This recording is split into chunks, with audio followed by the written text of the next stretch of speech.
Bonjour, vous êtes sur la chaîne Racontez-moi une histoire. Laissez-vous porter par ma voix et le son de la musique. Détendez-vous en écoutant cette histoire intitulée Le manteau rouge. C'était une période étrange à la Nouvelle-Orléans. Les nuits semblaient plus longues. Les rues peignées de brume et les réverbères projetant des ombres vacillantes sur les façades décrépites du vieux carré. Elisa Moreau, 27 ans, passait ses journées dans la petite librairie qu'elle tenait au coin de la rue Chartres. La boutique était modeste. Ses étagères, ployant sous le poids des vieux livres à la couverture fatiguée, portant l'odeur du papier jauni et des secrets oubliés. Elisa aimait cet endroit. Elle y trouvait une sorte de refuge, une bulle hors du temps. Tout commença lorsqu'un client régulier, Monsieur Beauregard, un vieux professeur de musique, lui confia qu'il faisait des rêves étranges, des souvenirs lointains qui ressurgissaient, accompagnés de murmures à peine perceptibles. Comme si quelqu'un me chuchotait à l'oreille, lui disait-il d'une voix tremblante. Au début, Elisa pensa que c'était l'effet de l'âge. Mais lorsqu'une cliente, une femme élégante d'une quarantaine d'années, évoqua le même phénomène, son esprit s'éveilla à une inquiétude sourde. Chaque jour, de nouveaux clients franchissaient la porte en parlant de rêves récurrents. Chacun décrivait des souvenirs enfouis ou des visages oubliés, comme sortis de la brume. Mais un détail troublait Elisa. Tous mentionnaient une voix, douce et basse, émergeant des profondeurs de leur sommeil. Une voix indistincte, mais insistante. Elisa, elle-même, commença à faire ses rêves. Les premiers furent simples. Elle revoyait son ancienne maison, une balançoire accrochée à un chêne noueux. Puis, la voix fit son apparition. Un murmure à peine audible, comme si quelqu'un l'appelait. Cette voix n'était pas menaçante, mais elle apportait une sensation étrange, une sensation de vérité ancienne et inéluctable, qui la hantait même après son réveil. Les nuits à la Nouvelle-Orléans devenaient des territoires inexplorés. La brume qui s'élevait du Mississippi semblait vouloir tout recouvrir d'un voile de mystère. Elisa Moreau, les yeux cernés, ne trouvait plus la paix dans le sommeil. Chaque nuit, elle rêvait de plus en plus intensément. Les souvenirs de son enfance ressurgissaient, mêlés à des images de ruelles sombres et de vieilles bâtisses à l'abandon, où des chats errants traversaient son chemin. Mais toujours, la voix était là, douce et lointaine, comme un murmure porté par le vent. Une nuit, le rêve prit une tournure différente. Elisa se retrouva dans une rue déserte, à peine éclairée par des réverbères rouillés. La brume ondulait au-dessus du pavé humide et, au loin, une silhouette se dessina. Un homme, vêtu d'un long manteau rouge, se tenait là, immobile. Le rouge de son manteau contrastait étrangement avec la palette de gris et de noir du décor, comme une touche de sang sur une toile ancienne. Elisa sentit une angoisse sourde monter en elle, mais elle ne put s'empêcher d'avancer. À mesure qu'elle approchait, l'homme baissa légèrement la tête, son visage restant dissimulé sous l'ombre de son chapeau. Il murmura quelque chose, une phrase qui semblait s'accrocher à l'air, comme un écho persistant. Les mots n'étaient pas tout à fait compréhensibles, mais Elisa eut la sensation qu'il portait un poids immense, une vérité dont elle ignorait la nature. Elle s'éveilla brusquement, son cœur battant la chamade. Le rêve paraissait si réel, si tangible, que le murmure résonnait encore dans ses oreilles. Lorsqu'elle en parla à ses amis, elle découvrit que d'autres avaient vu cet homme. Les récits étaient identiques. Le manteau rouge, l'ombre du chapeau, et ce murmure mystérieux qui semblait s'adresser à chacun d'eux. La Nouvelle-Orléans, avec ses rues pavées et ses balcons de fer forgé, cachait des mystères derrière chaque porte en bois usé. Le murmure autour de l'homme au manteau rouge se propageait comme une traînée de poudre. Dans les bars enfumés de Bourbon Street et les salons de thé ombragés du quartier français, les conversations se cristallisaient autour de cet étranger qui hantait les rêves. Elisa, elle, ne pouvait rester inactive. L'obsession la rongeait. Elle devait découvrir l'identité de cet homme. Elle commença par interroger les habitants, posant des questions détournées, écoutant les rumeurs avec une attention méticuleuse. Dans une boutique de la rue Royale, tenue par une vieille femme aux doigts tordus, Elisa acheta un talisman censé révéler les intentions des esprits. La vieille femme lui raconta l'histoire du porteur de vérité, une légende ancienne que plus personne ne prenait au sérieux.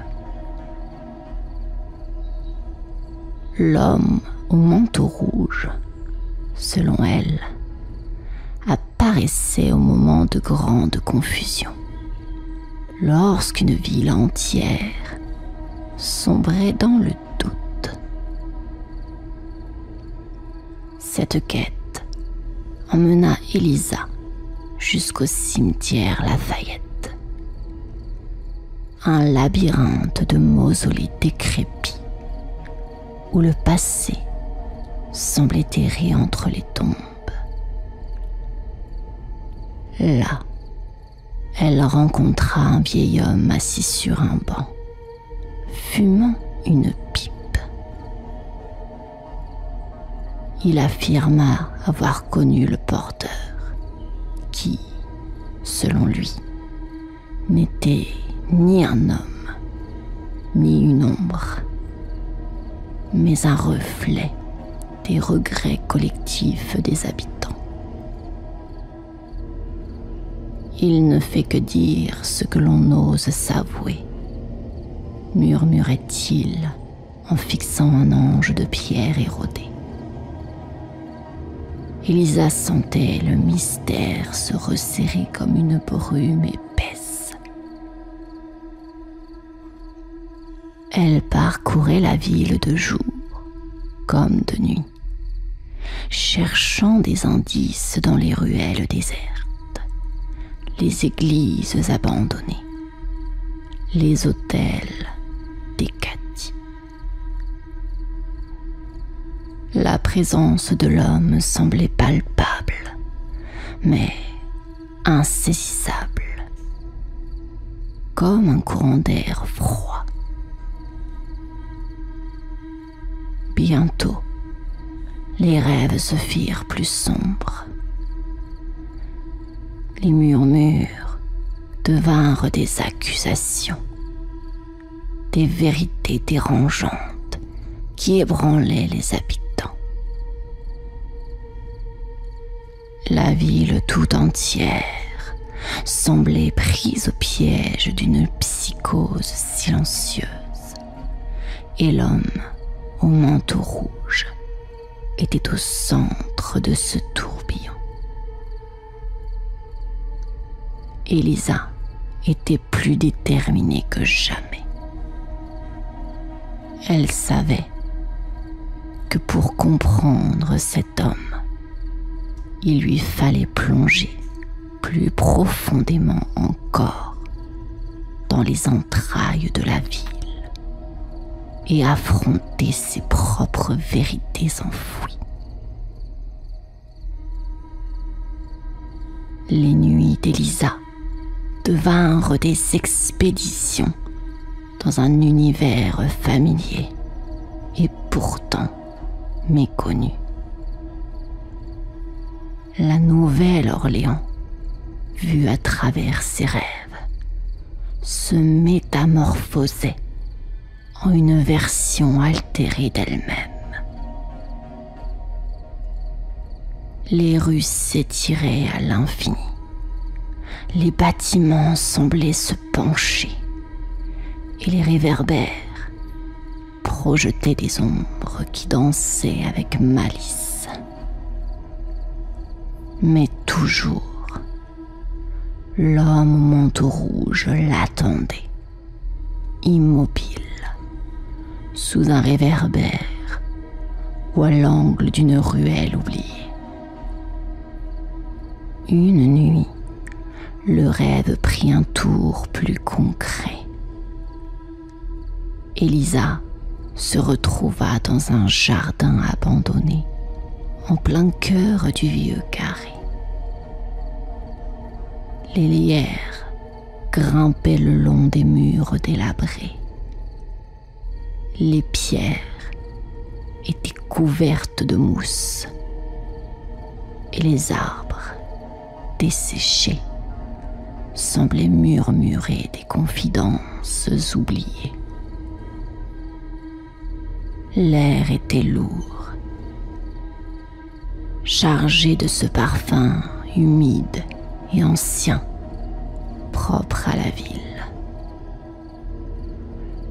Là, sous la pâle lueur d'un croissant de lune, l'homme se tenait debout, ses mains dissimulées dans les poches de son manteau rouge. Elisa s'approcha, son cœur battant plus fort à chaque pas. « Qui êtes-vous » osa-t-elle demander, sa voix résonnant étrangement dans le silence. L'homme ne répondit pas immédiatement. Puis, d'une voix basse, presque musicale, il commença à parler.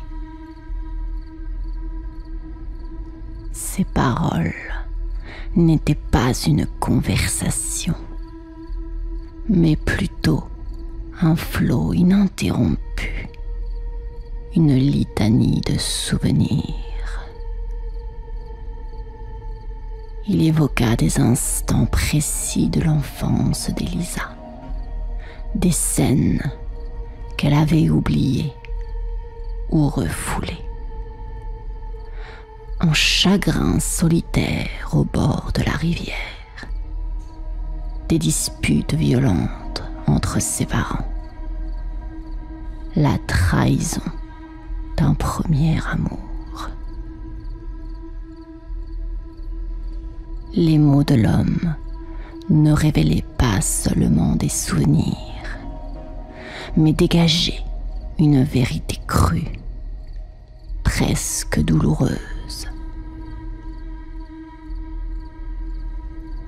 Elisa sentit une froideur s'emparer d'elle, comme si le rêve devenait tangible. Elle réalisa alors que les paroles de l'homme n'étaient pas de simples souvenirs, mais des vérités cachées, celles qu'on dissimule même à soi-même. À son réveil, Elisa était épuisée, comme si elle avait traversé un désert aride. Les révélations de l'homme au manteau rouge la hantaient, se répétant comme une rengaine obsédante. Chaque mot portait un poids, une résonance inquiétante.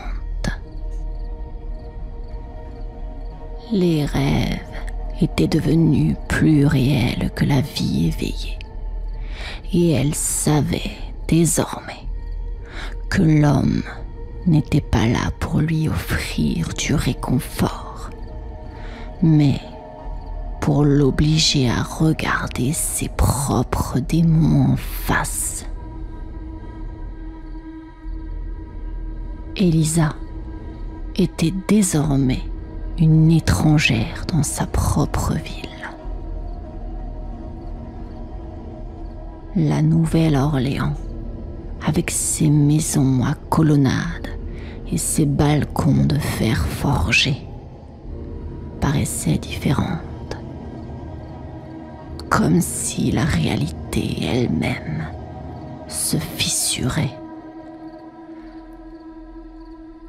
Les rêves laissaient derrière eux une impression d'inconfort persistant, de léger décalage, comme une horloge qui ne sonnerait plus à l'heure.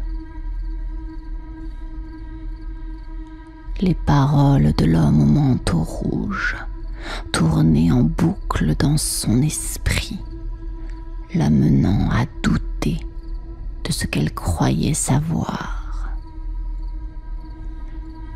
Elle se mit à chercher frénétiquement des preuves de ses souvenirs.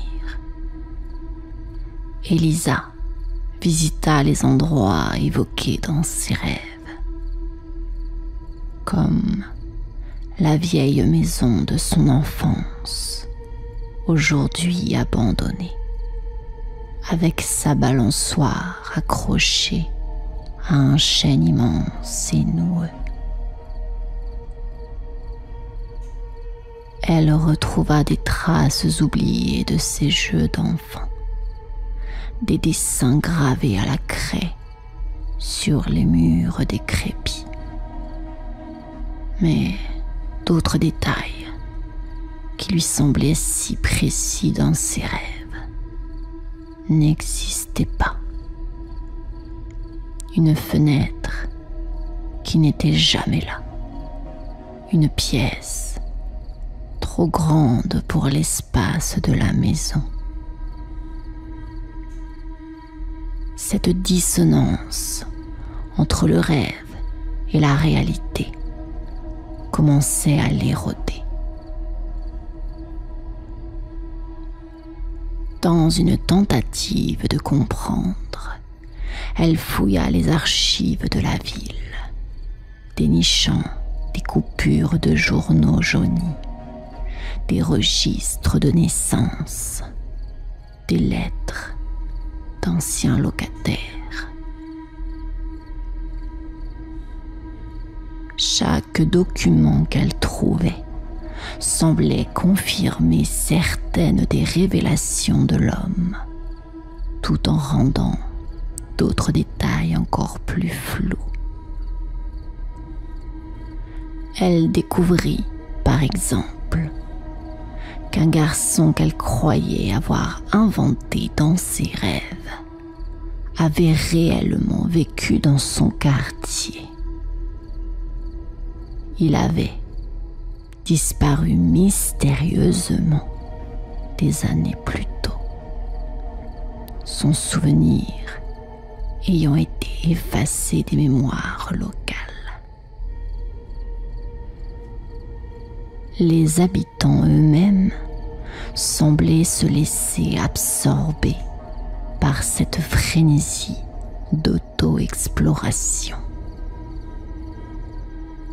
La ville tout entière vibrait d'une tension presque palpable, comme si chacun tentait de démêler les fils de sa propre vie. Mais Elisa, elle, commençait à se demander si l'homme au manteau rouge n'était pas un manipulateur, quelqu'un ou quelque chose qui altérait la perception des rêves pour semer le doute. Chaque nuit, le rêve s'assombrissait.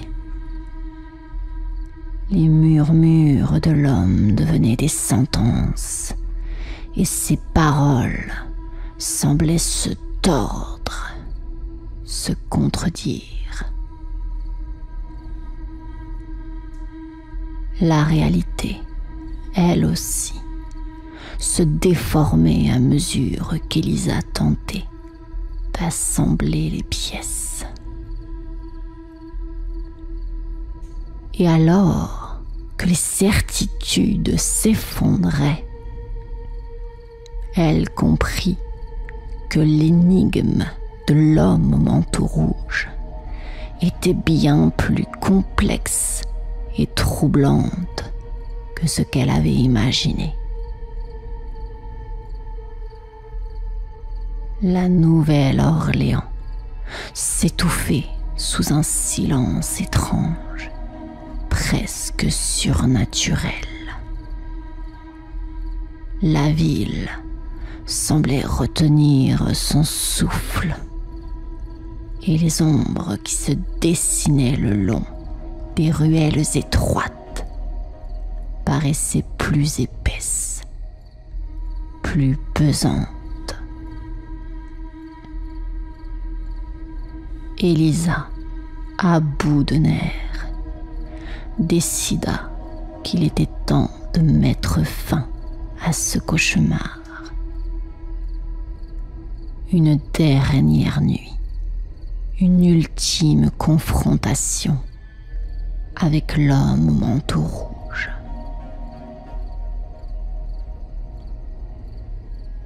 Cette fois, le rêve l'emmena dans un jardin secret du vieux carré. Une cour abandonnée que personne ne semblait connaître. Les murs de briques rouges étaient envahis par des lierres noires et d'étranges fleurs nocturnes, d'un violet presque phosphorescent, dont les pétales frémissaient au moindre souffle.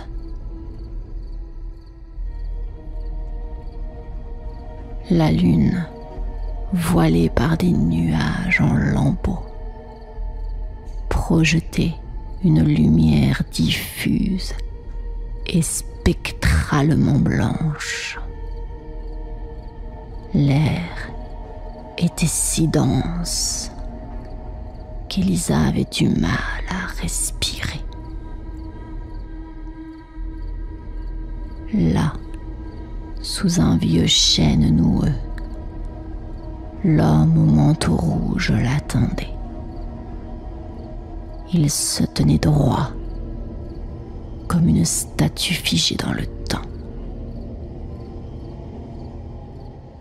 Lorsque ses yeux se levèrent pour rencontrer ceux d'Elisa, elle ressentit un vertige, une étrange sensation de dédoublement, comme si l'espace lui-même se déchirait.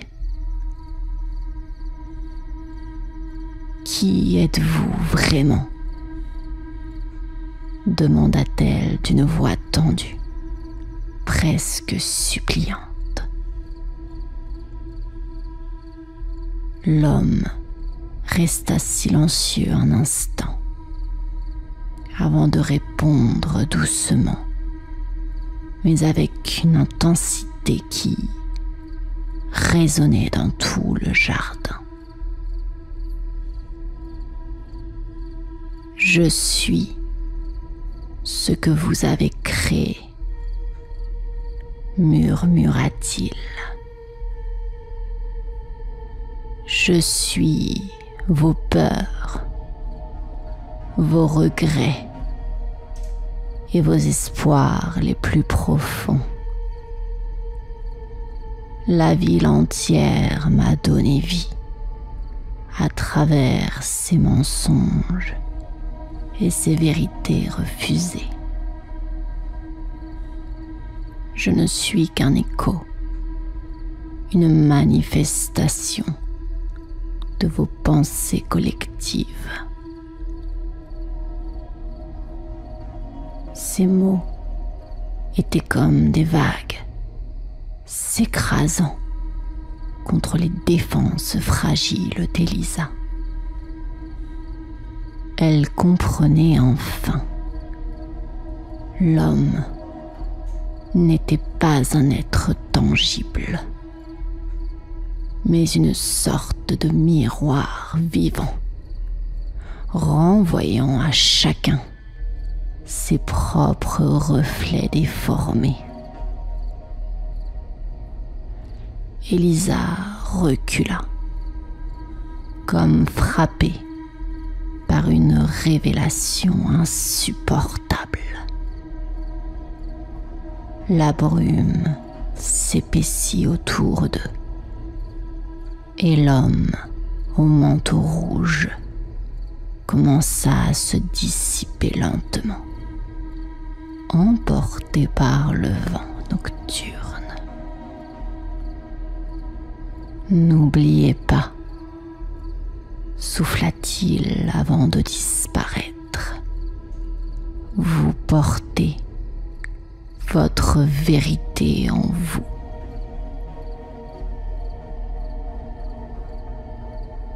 Au réveil, Elisa sentit un vide immense, une absence qui pesait lourd. Les rêves de la Nouvelle-Orléans avaient cessé. Les habitants, se retrouvèrent seuls face à leurs doutes, leurs illusions et leurs choix. La ville reprit son souffle, mais une étrange mélancolie flottait dans l'air, comme si chaque rue, chaque maison avait gardé en elle une part du mystère de l'homme au manteau rouge.